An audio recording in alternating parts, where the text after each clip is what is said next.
Adrian Cole was a man who seemed untouchable. His face appeared in magazines beside headlines about his billion-dollar deals and record-breaking investments. People admired him, envied him, feared him, but no one really knew him. The truth was, Adrian had built his empire out of nothing, clawing his way out of poverty with nothing but sheer determination and grit. In the process, he hardened himself against weakness. He had learned early that the world was merciless, and anyone who showed softness was bound to be crushed. That's why when people came to him with their sob stories, employees, strangers, even distant relatives, his answer was always the same: no. He funded charities for tax breaks, not compassion. His heart was wrapped in steel. But sometimes, life has a way of slipping through the cracks we so carefully build. It was a cold, rainy evening when Adrian stepped out of his black car in front of the city hospital, where he was due to inspect progress on the new pediatric wing he had funded. His bodyguards moved quickly, shielding him with umbrellas as he walked up the steps. But before he could enter the glass doors, a figure darted in front of him, blocking his path. It was a young woman. She was drenched from head to toe, her hair plastered against her face, her coat clinging to her thin frame. Her hands trembled as she clutched a folded piece of paper to her chest, her knuckles white with desperation. Her voice cracked when she spoke, but the words rang out clear against the steady drum of the rain. "Please, please, Mr. Cole, save my daughter." The guards immediately reached for her, ready to pull her aside, but something in her voice stopped Adrian mid-step. He had heard hundreds of pleas before, people begging for help, money, or favors. But this was different. There was no greed in her eyes, no manipulation in her tone. It was raw, unfiltered fear. The kind that only comes when someone you love is slipping away. Adrian raised a hand, signaling his guards to wait. The woman pressed the paper into his hands. It was a stack of medical reports, damp from the rain. Her voice wavered as she explained, "Her name is Lily, she's only 6. She has a rare heart condition, and the surgery, it's too much. I've tried everything. I sold my car, my furniture, I even begged strangers for help, but it's not enough.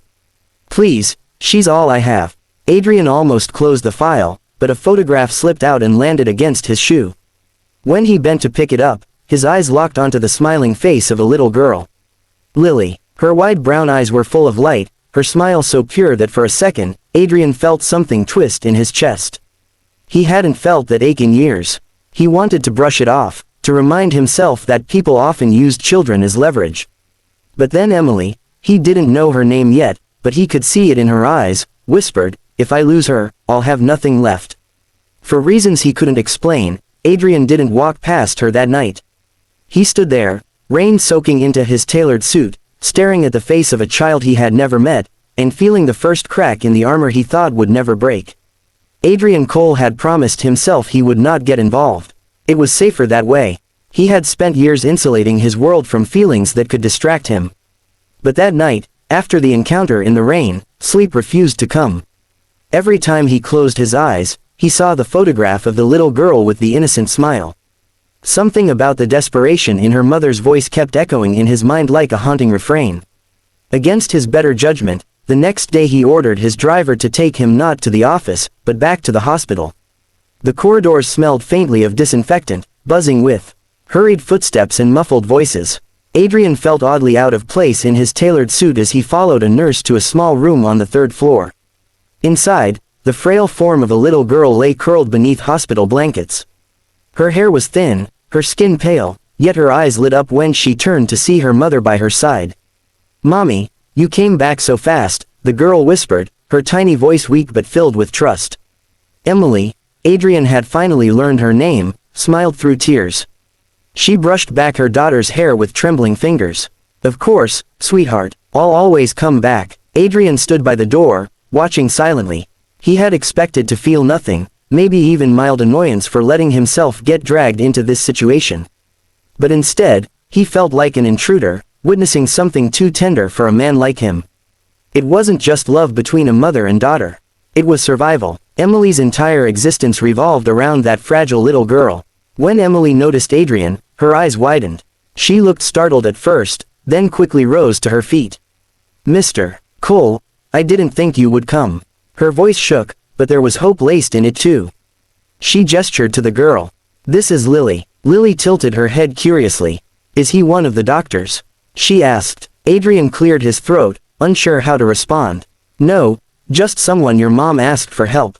The little girl smiled, the same bright smile from the photograph. Then you must be important. The simplicity of her words struck him harder than he expected. He stayed longer than he planned, standing awkwardly as Emily explained their struggles. She told him about the late nights working double shifts as a waitress and a cleaner, about selling her belongings, about skipping meals so she could afford even a fraction of the medication Lily needed. Each word was soaked in exhaustion, yet never self-pity. She didn't care about herself, only about her child. That night, when Adrian finally left the hospital, he couldn't shake the sound of Lily's quiet cough or her dreamlike words to her mother. Someday I want to be a painter, Mommy. I'll paint us a big house full of sunshine. The following morning, Adrian did something that shocked even himself. He walked into the hospital, ignored his phone buzzing with reminders of meetings and contracts, and asked for the paperwork. With a steady hand, he signed off not only for Lily's surgery but for all the expenses that would follow. Emily's knees buckled as she realized what he had done. She sobbed openly, clinging to his hand. How can I ever thank you? Adrian pulled his hand back gently, uncomfortable with the raw emotion. His voice was gruff, almost dismissive. Don't thank me yet, thank your daughter, when she paints her first masterpiece. But even as he said it, he knew the truth. For the first time in years, he had done something not for business, not for gain, but because it mattered. The surgery was scheduled quickly, and in those anxious days leading up to it, Adrian found himself visiting the hospital more often than he admitted to anyone. He told himself it was about oversight. He wanted to be certain his money wasn't wasted, but in truth, something about Emily and Lily kept drawing him back. He would watch from the corner as Emily read bedtime stories to her daughter, her voice soft but trembling with fear of what was to come. Sometimes he'd find Lily hunched over with crayons, sketching bright suns, hearts, and smiling stick figures on scraps of paper. On the morning of the surgery, the sterile air of the hospital seemed heavier than usual. Emily's hands shook as she kissed Lily's forehead. You're going to be okay, sweetheart. Mommy will be right here when you wake up. Lily, braver than anyone in the room, whispered, Don't cry, Mommy. I'll be fine. Her tiny smile didn't match the tubes and monitors attached to her frail body. Adrian stood nearby, stiff and uncomfortable, yet unable to leave. When the doctors wheeled Lily into the operating room, Emily crumbled into a chair, burying her face in her hands. Without thinking, Adrian sat beside her. He didn't say anything. He wasn't good at comfort, but for once, his presence was steady, not cold. The hours stretched endlessly. Emily whispered prayers, while Adrian stared out the window, remembering nights from his own childhood when hunger gnawed at him and he wished someone would care enough to save him. By the time the surgeon emerged with a tired smile and the words, "The surgery was a success," Emily broke down in sobs of relief. Adrian only nodded, his jaw tight, but something inside him released, like a burden he never realized he carried. Recovery wasn't easy, but Lily grew stronger with each passing week. Her cheeks regained color, her laughter returned, and soon the hospital room was filled with crayons, paintbrushes, and half-finished drawings. Adrian visited often, though he pretended it was just business. He would stand awkwardly at the foot of the bed while Lily proudly showed him her scribbled hearts and houses. One day, I'll paint something just for you, she promised. And though he only gave a gruff nod, he felt something warm spreading in his chest each time he heard her voice. Months later, the hospital held an art exhibit for recovering patients. Parents, doctors, and donors filled the brightly lit hall. Adrian, out of curiosity, or maybe something else, decided to attend. He walked past dozens of colorful paintings until one made him stop cold. It was Lily's. On the canvas was a massive golden heart, glowing as if it radiated warmth. Above it, in uneven, childlike handwriting, she had written, "To the man who saved me." Adrian felt his throat tighten. For years, he had measured success in billions of dollars, towering skyscrapers, and boardroom victories. Yet none of it had ever made him feel this way. This small child's gratitude, expressed in bright strokes of paint, pierced through the last of the walls around his heart. Emily appeared beside him, her eyes glistening with tears. She didn't try to hide them this time. "You didn't just save her life," she whispered.